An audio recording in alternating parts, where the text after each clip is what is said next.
the way the video breaks it down from Kurt Warner seemingly is saying that it depends on how it was coached during the week or how they coach that particular play. Apparently, it's a play, which, by the way, the Eagles run a play that 99% of the teams in the league run. Can you imagine a team with no offensive creativity runs a play that everybody else runs?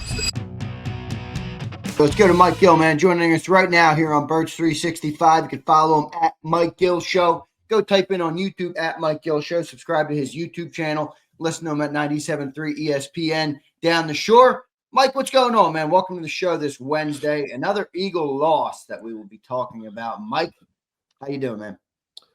As predicted by this man. I don't remember what your predictions were, but I think you have it written down somewhere over there. Bears. Yeah, I picked the Eagles to win. Yeah. So you can spike that football, Mike Gill. Bang. 2 weeks in a row, I picked Dallas the week before, picked Chicago. I did pick Dallas. So 1-2. And it's the same reason. Their offense is horrible. And it stems from the offensive line is not very good. And because of it, it is now dominoed to the coordinator's house getting egged because he can't call half the plays in his playbook. I'd love everybody to try to call an offense when half the plays in your playbook, which are supposed to be the staple of this offense, are unusable. That's a pretty tough way to be a first-time coordinator. It's gotten to the point where this guy feels like he has to call the perfect play now on every single play. I feel like he feels like he has to score a touchdown on almost every single play, and he's trying to dial up. There's no setting anything up because every play he calls, he's trying to score a touchdown. It's just an untenable way to be a coordinator and to do your job when this offense was all built around running the ball with this offensive line. They can't do it, so now they've got to try to shift the focus, and it's not working very well. Well, I agree. There's certainly efficiency-wise. I think third down has been an issue. The penalties have been an issue. The pre-snap penalties, all this stuff has been an issue. But boy, and before we get to the macro, and I know we're going to talk 97% offense because we always do. boy, Mike. I mean, for that game, for that defensive stuff for you, I got defensive stuff for you. For that 60 minutes of football, and if Vic's going to talk today, later this morning, but and I know he's not going to make excuses. He's not that guy. But that defense was atrocious, Mike Gill. Atrocious. So you talk about, everybody talks about offense. I was back on the air in Philly this past weekend on Saturday, and I opened the show with the defense giving up 183 yards before contact on the ground. Yeah. Okay. 183 yards before they were touched on the ground. We're talking about DeAndre Swift and Kyle Monangai. The last time the Bears had that happen was Walter Payton and Matt Suhey. We're going back a ways where the Bears had any microcosm of success to this level, and they did it on a short week on the road and came in there and just absolutely lambasted you up front. And this was a lot here. Bad technique, out of lanes. Poorly, I don't know if they didn't practice all week and just kind of mentally forgot where they were supposed to be, how to line up, wrong alignment. The defense was abysmal, and a lot of it seemed to be somewhat technique and coaching, to be honest with you. I mean, guys just out of position, lined up incorrectly, and because of their lack of alignment, just getting absolutely blown off the ball. It was, you mentioned it on my show Monday, and I agree with you. Jalen Carter was dreadful in that game. Oh, my God. Worst game as a pro by far. So I didn't absolve the defense by any stretch of the imagination. I thought Sidney Brown was borderline unplayably bad. He was awful in the game. They can't tackle. They didn't tackle a lick. 183 before contact. And to put it into that number is insane. 183 before contact. 183 before contract, right. And to put it into perspective, when we're talking about the struggles that the Eagles offense is having, 183 before contact for them. We talk about it a lot. Saquon had about 4 yards every carry last year before he got touched. Yeah. That number is under 2 yards now. He just can't get moving. So they got to start having a discussion on, listen, I know Saquon's our guy. We paid him the money, which I, of course, last week said I wouldn't have done. But we got to just show different looks. We've got to show something different. We've got to just rotate these guys. You got 2 guys that ran over 100 against you. The Eagles ran for over 100 with 2 guys in one game. And I get that game was a blowout and blah, blah, blah. You got to show something different. You got to have a different pace because their offense is not changing if they keep the same look and the same personnel. And the one personnel guy that you can flip a little bit is the running back. You're not changing the quarterback. I know all you McKee guys. That's not happening. You're not changing Brown. You're not changing Smith. You're surely not changing Goddard. The offensive line is what it is. The one guy that you can tweak a smidge is show a different look in the backfield. Mike, I got to talk to you about that. And I agree. I don't say this as a cop-out for the defense. The defense was awful in the football game. My perspective immediately after was the dam is breaking. You know, it feels like that defense has been holding this team together all year. With the offense being largely inept and just not having a good year. I mean, let's call a spade a spade. Do you see it that way? Is that a fair way to look at it, or is that just a bad performance by the defense? Well, they were on the field for 81 plays. This is Remember, 68 plays versus Cowboys on the Sunday. Yeah, this is consecutive weeks where they've been out there. They hung in there, but there were a lot of bending, not breaking. It's 10-3, 17-9. I mean, like, how much of that was Ben Johnson's weird switch to passing against the wind in the second quarter instead of just shoving it down their throats? Yeah, you wonder if they were more insistent on just pounding it at you, how that game would have been very reminiscent of what the Eagles did to teams last year. 17-7, hit a big one, it's 24-7, and the game is essentially kind of out of reach. I think the Eagles defense, listen, I don't look at them and say they're a problem by any stretch. I look at them and say, every week you're asking them to win the game for you. Yeah. And one of these weeks, you know, this has been the argument where people are like, well, it doesn't feel like 2023 because that defense was so bad and this defense is so good. That's not the argument. The argument is you can't keep asking the defense to be this good because you just can't. Some weeks you just don't have it. And if you keep asking them every week, eventually they don't have it one week. Or you get a situation like this week where they're playing okay points-wise. They're not giving up the points. They're keeping you in the game. But now they're on the field for 80 plays, and eventually something happens, a turnover, and then it puts them in a short field. And, you know, so while they haven't been awful, they're giving up in the last 2 weeks, they've given up almost 900 yards. That's the most yards they've given up in any 2-game span in like eons. So statistically, yardage-wise, they have been dreadful. Now, points-wise, they haven't been terrible. They are keeping you in the game. I mean, remember, the Eagles had the ball down 10-9 in plus territory with a chance to take the lead in that game late in the third quarter. Yeah, they fumbled. Think about that. They had already given up like 150-plus yards rushing at that point, and they're still right in the game.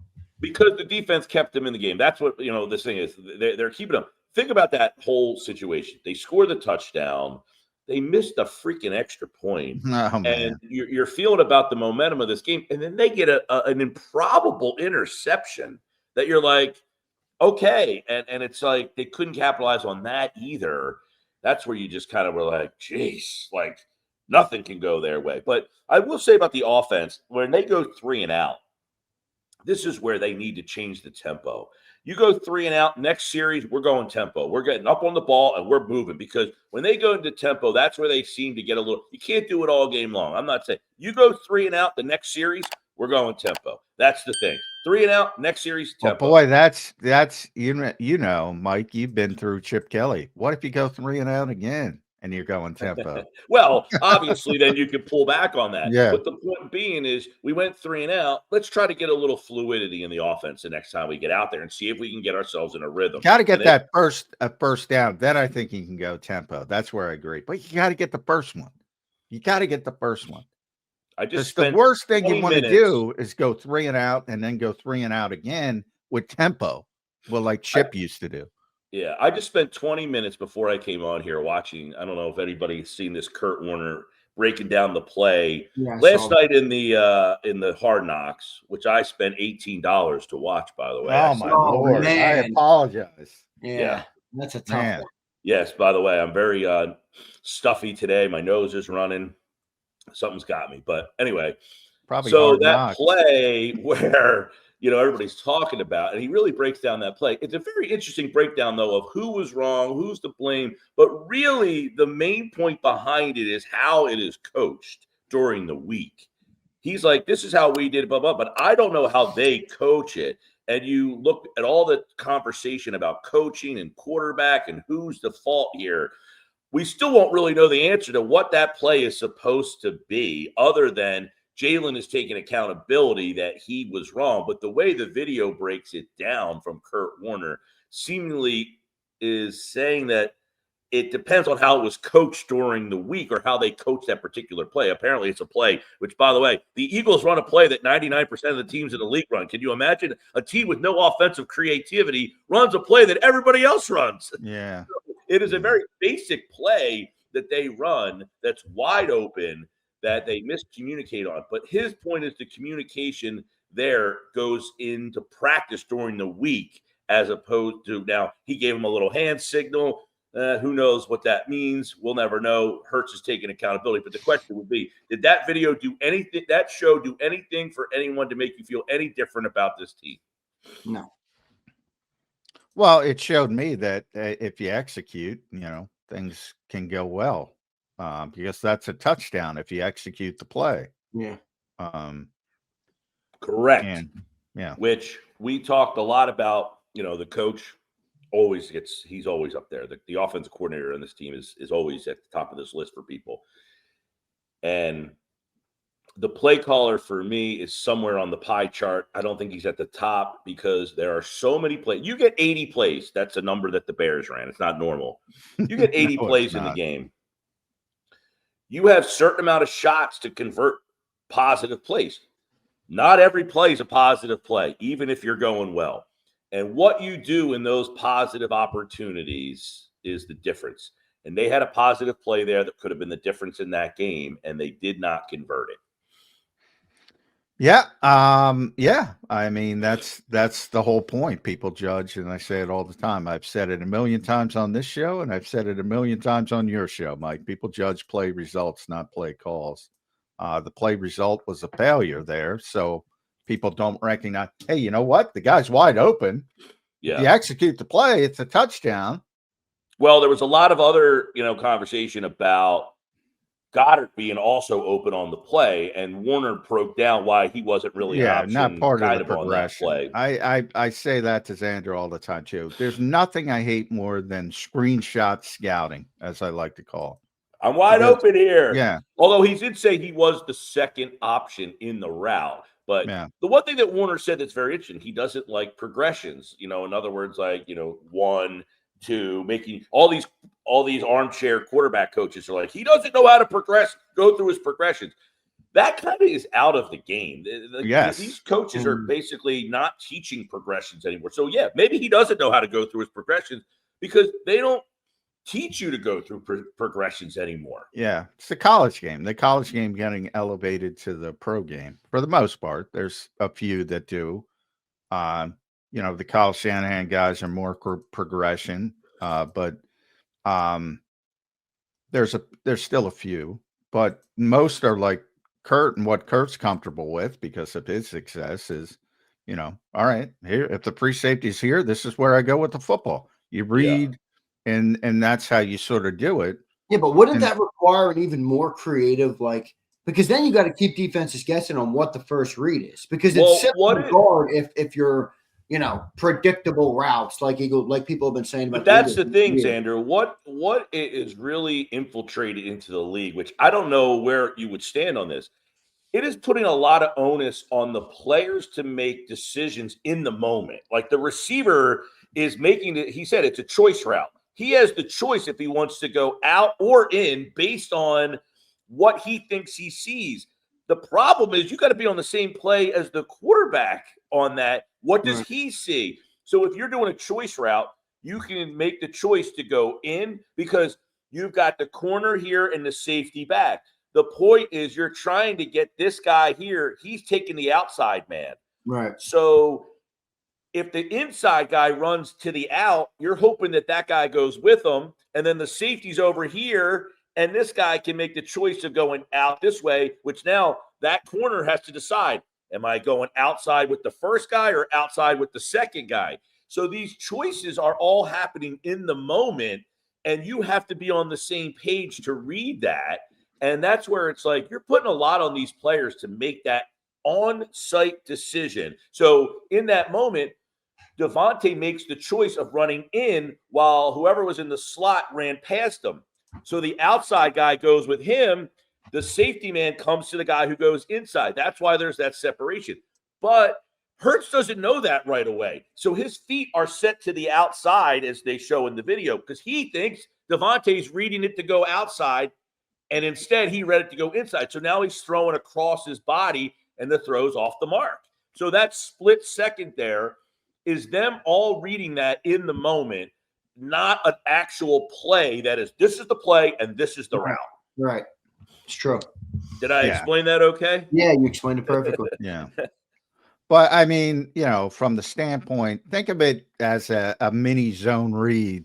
It's like you're reading one player. Basically, in a situation like that, or some of those shorter option routes where Kurt will call it choice, whatever. But you see it all the time with backs in those little angle routes. All right, you're playing the leverage off. Where's the leverage? I'm going inside. I'm going outside. McCaffrey's great at that. And sort of like the zone read. What do you do in the zone read? You're reading the one player. All right, what does he do? Does he crash down? I'm keeping it. I'm pulling it. If not, I'm going to give it to the running back. That's the simplification of football. Yeah. That's the simplification of football. The processing, which doesn't exist in many places, is far more difficult to go from 1 to 2 to 3 to 4. Which is that a net negative for the game? I mean, it feels like it is just from what I'm watching. From an aesthetic standpoint, it's a net negative. Yeah. I mean, it makes it. Forget the aesthetic, though. I mean, even just like pure football. We're talking about football here. Is that? I don't know. You can argue simple is better. You can argue that. If you Appalachian State beat Michigan. I don't know why everybody wants 3 receivers if they're only going to one. If you go all the way, and Michael know this, the start of this was Appalachian State against Michigan in college football.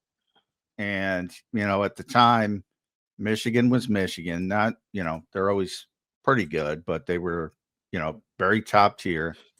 And Appalachian State was whatever the hell it was called back there, Division II, whatever. 1AA, thank you. And they came out with the zone read stuff and the read option stuff to sort of shrink the difference in talent, and they beat them. And they beat them, even though they had all the good football players and all the talent. They beat them, and people started to slowly seep in. Well, how do we close that gap? And this is how you close the gap, and things became more simple. And lack of practice time, and all piles onto it, and said, "Well, we can't do this anyway, so we might as well perfect this." Yeah. Well, but it all started with Appalachian State. And it's funny because it's kind of gimmicky if you look at it. And what do teams that are less talented do? They try to do gimmicky things to shrink the talent. That's why Navy runs the offense they run. They don't have the talent, so they put in a offense that is so unconventional to try to shrink that talent level. And by the way, Navy's an unbelievable football program. They're 9-2. Army academies do it because they don't have the athletes to do it. So they put in these gimmicky offenses. And this is where the NFL, it's like the Wildcat came in and everybody ran it, and then that thing kind of went away. This offense, this spread and all this stuff, these things that were the RPOs and stuff, it's like you tried to adapt a lower level league's offense and bring it to the higher level league. And you're thinking that this is like going to change the game. And these defensive coordinators are kind of looking at you and like, this is all you got? Like, you're bringing a college offense to the NFL? Like, I look at the way these offenses have yet to really kind of adapt out to the next level of this RPO game, because the RPO got taken away with the illegal man downfield stuff. So teams can't do that nearly as much as they used to. And they really are trying to run an offense that is kind of predicated off that RPO to hold everybody. You're trying to hold people because of but that RPO being kind of out of this offense has really been a domino effect to the passing game for this particular team. Other teams don't use the RPO nearly as much as the Eagles did. There's obviously a few that do. And I think that is where they have really struggled, is to peel the onion another layer to their passing game without the threat of that RPO, which means you might have to actually get the professional football level offenses instead of college offenses. Yeah, we'll see.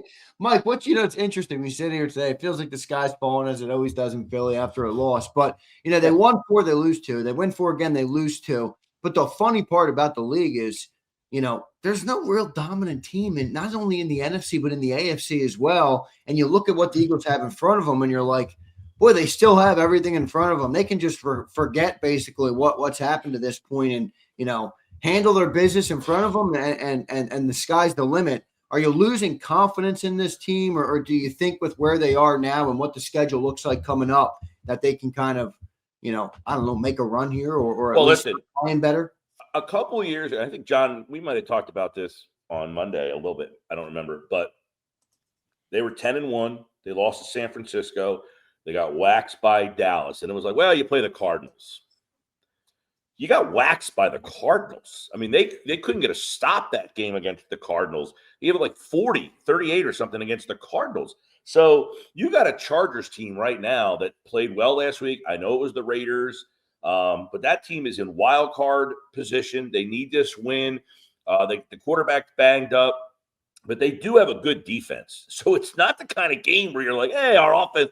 The game to get your offense going was against the Bears. The Bears' defense is not good. They're not good against the run. They were on like their 6th, 7th, and 8th linebackers, and you couldn't get going there. So, yes, the schedule down the stretch suggests, okay, the Raiders are terrible. That game will be a sticking point. If you can't look impressive against them, and that game's here, you don't have to travel there. It's not like, Washington. You don't think Washington – now, if you did take anything from Hard Knocks, is they feel like they're getting healthy finally, and that they can start maybe being a spoiler and knocking some people off that maybe, I don't know, beat them in the NFC Championship game last year. They play them twice, and everyone's looking at, you play Washington twice down the stretch.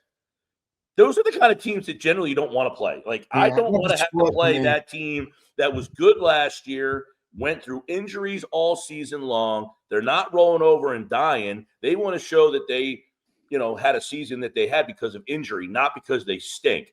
So Washington playing them twice at the end, yeeks. Not liking that position. You got Buffalo jammed right in the middle there. The only game where you feel like you have a get-right moment is the Raider game. That's it for me. So this is going to be interesting to see how they can kind of climb out of this mess, because this Charger defense is not one that you feel like you're going to. Now, if they can get themselves going against the Chargers, it kind of sets up a springboard for, all right, down the stretch, you feel pretty good. But if not, it makes me think of that Cardinal game where you just can't figure it out, and it's going to be a bumpy ride to the end. Think about this. If you lose the game to the Chargers this week and Dallas wins, they have the same amount of losses as you with that tie. So you'd be ahead of them by virtue of the tie, But that tie might be the reason they end up possibly Yeah. surpassing you Yeah. in the end here.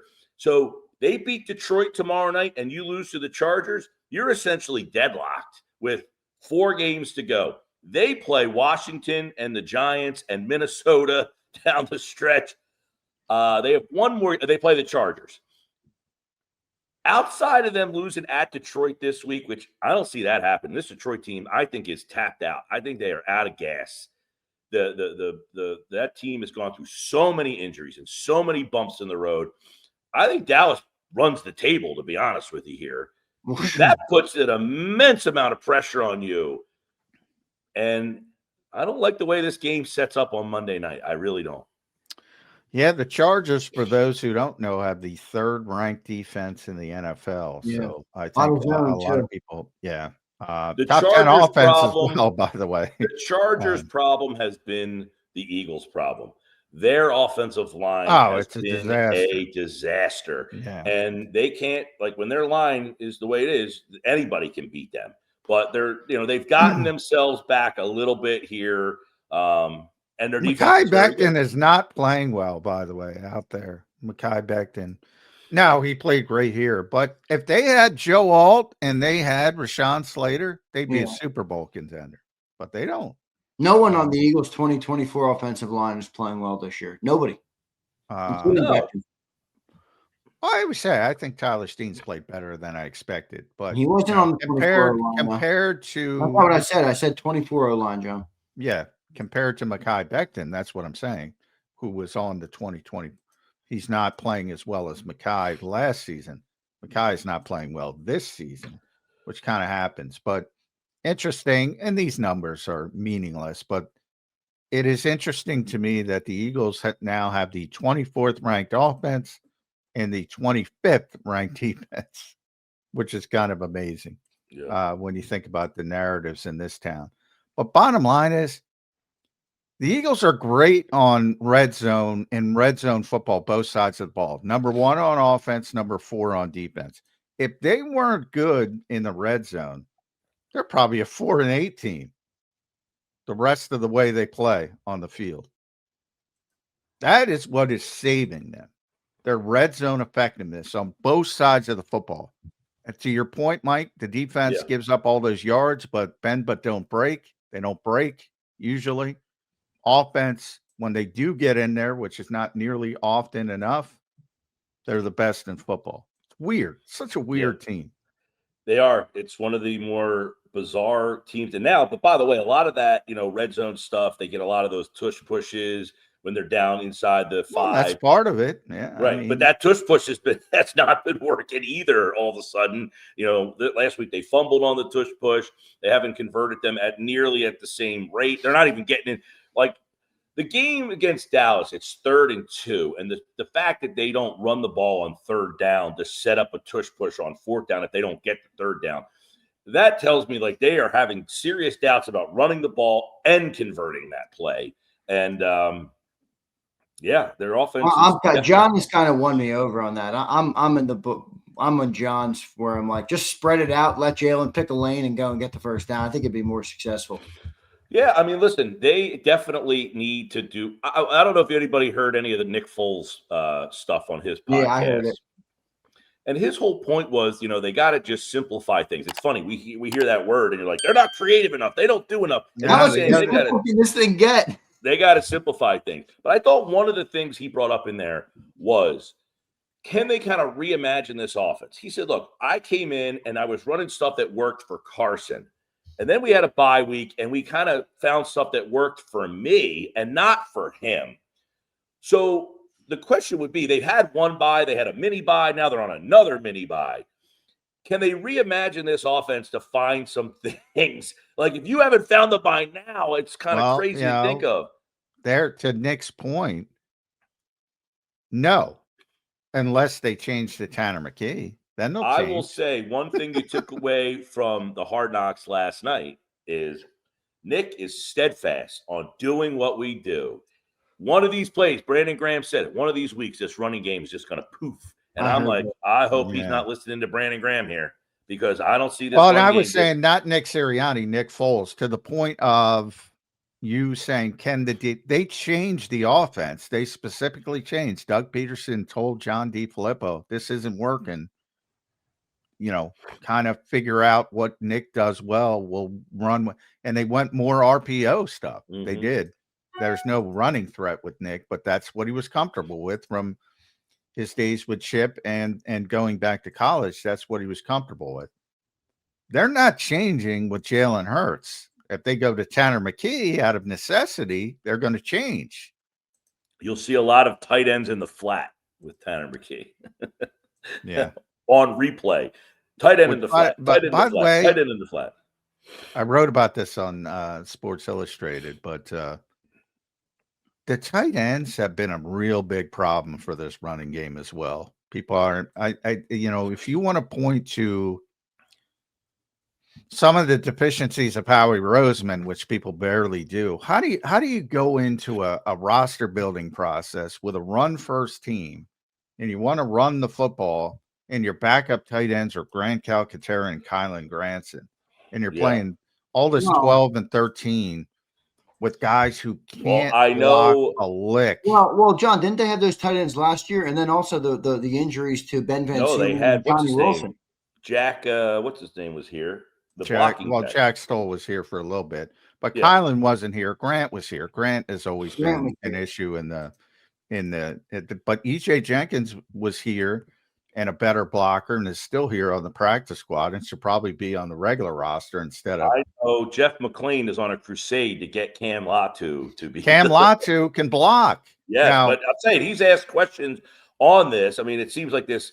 People because are listening. It's confounding to us. I don't blame Jeff. It's a little. No, I'm not ripping him at all. I'm saying you're listening to these, and I think the people want to hear Patullo change the play caller, and you asked the question of the day. I thought, but the other part of a question that people are like, oh, you're asking about the backup tight end, but that question is valid. How are you running plays with Grant Calcaterra being asked to do any blocking?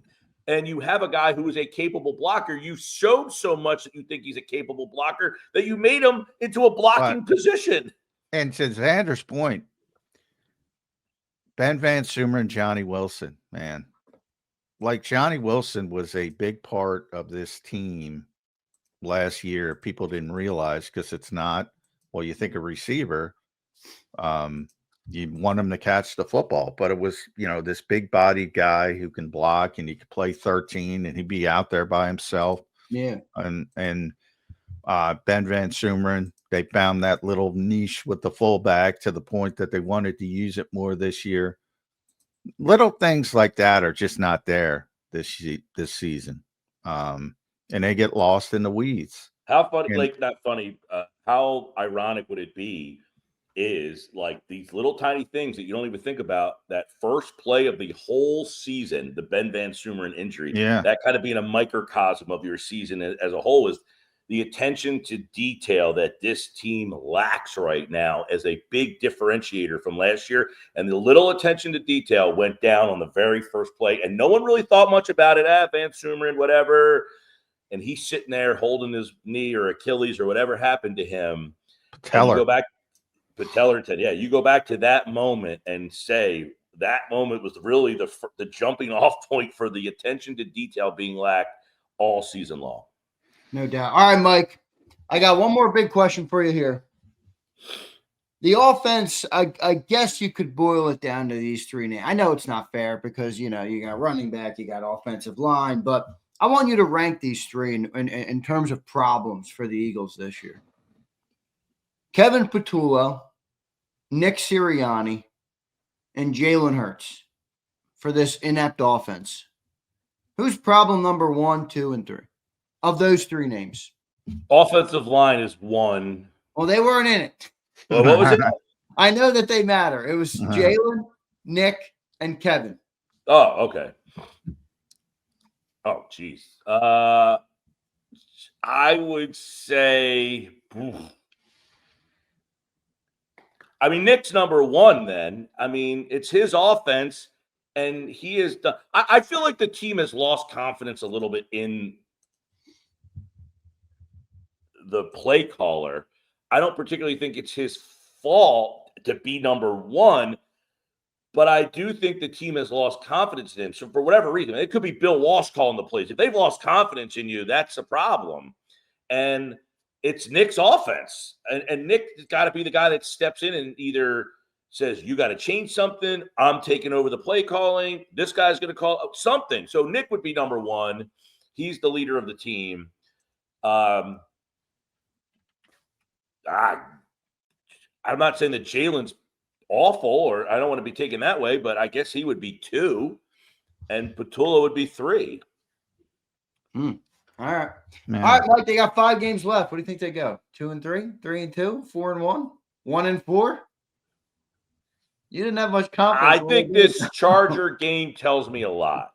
Have they got their act together, or is it going to be the same old story? And this would be the 3rd game in a row, really the 4th game in a row, I guess. Go back to Green Bay. They didn't move the ball very well either, that their offense is just not able to figure things out. And if this Monday night game goes the way that I think it will go, I would say probably 2-3. Yeah, that's what I had yesterday. We'll see what ends up happening. Now, I said, before they play Washington twice. Washington played Philly in the NFC Championship game last year, lost that game. There's a lot there. Washington also plays Dallas. They can play spoiler for Dallas as well, which would be an interesting matchup there, because if Dallas gets to that Washington game and it means something, the fact that Washington plays so much of a factor possibly in this whole NFC thing, and I think they are relishing. That's what I took away from that. I think they are relishing the opportunity to take out both Dallas and Philly and cripple both. Now, you're not going to, but you can knock Dallas out of the playoffs. Any loss for them, they're pretty much done. But if Dallas keeps winning and they have the chance to do it to Philly twice, that is something that I think both of those teams should be leery of down the stretch. It should be fun, though, because is Jaden Daniels going to play? Have we heard? I haven't heard this week. He appears to be close to returning. Yeah, I think he says he wants to play if he's cleared. I mean, they showed him at practice. I was pretty surprised. They had a game from last Monday night on the show on Tuesday. That's some high-level production there to get that thing turned around as fast as they did. They had the Eagles they had all these games. I figured that they would have all the lead up to those games, and then those games would be in next week's episode. Yeah, well. But that's what I thought too, Mike. That's what I thought too. You didn't get a whole heck of a lot, obviously, but I wonder how fast they had to turn all that stuff around to set up maybe. Now, remember, the Hard Knocks goes for as long as these teams are alive. So if somebody goes to the Super Bowl, Hard Knocks will stay on every Tuesday night until that team gets eliminated. Is that right? I didn't know that. Boy, that makes me almost root for elimination just so I can get rid of it noticeable that they're around? Well, no, but Mike. Oh yeah, it's very. To your point on them turning it around, though, or the Hard Knocks turn around. John's spot on. He called it formulaic. That's the only way they turn. I mean, they turned around the Giants game was Monday night. That's what I said. They played Monday. The show was on Tuesday. That's what I mean. So it's so formulaic. They're chopping shit up, dropping it right in the. I haven't watched Hard Knocks in a long time. Because it's a bad show. It's very well. It used to be pretty compelling, but you're right. Well, yeah, and then it became. Yeah. And then they had offshoots like Amazon had one, and so made All one. or Nothing. Yeah. Then there was an in-season. The off-season one was the one that I had the most interest in, but that one obviously blew up in the Giants' face, and they got rid of that after one season. Then they switched to the in-season with the whole division. Like, let's be honest. Nobody cares about the Giants in Washington. You showed us what their stories are. Get them out of here, and let's focus on the meat and potatoes the rest of the way. Agreed. The two top teams in the NFC. I don't need to know that Jackson Dart doesn't know where New Jersey and New York are. Get that off my screen. I don't care about and the Washington. By the way, good for Hard Knocks because they have the 2 biggest circuses in the NFL for different reasons, but the 2 biggest circuses in the NFL with the Eagles and the Cowboys. So it could work for them if they wanted to work. I'm surprised, it's like the Eagles are so close to the vest. They don't want it. And the fact that they had to do this, but they also have, control over what airs and what doesn't. So you're not going to get anything that's really, really, really compelling. Not going to get reporters yelling at each other in the dressing room. They might. I wouldn't be shocked if they said it's got so tense in Philadelphia that reporters are No. now fighting. They're already past that. Been in there. I thought that might have been in there, but it wasn't. All right, Mike, good stuff, man. Appreciate you, Bob, bringing some truth and clarity to the Eagles this year. We'll talk to you again next week, and we'll see if it's after another loss or maybe they're back on track, Mike. We will find out. Thank you for doing it today, brother. We'll talk to you next week. See ya. Thanks, bud.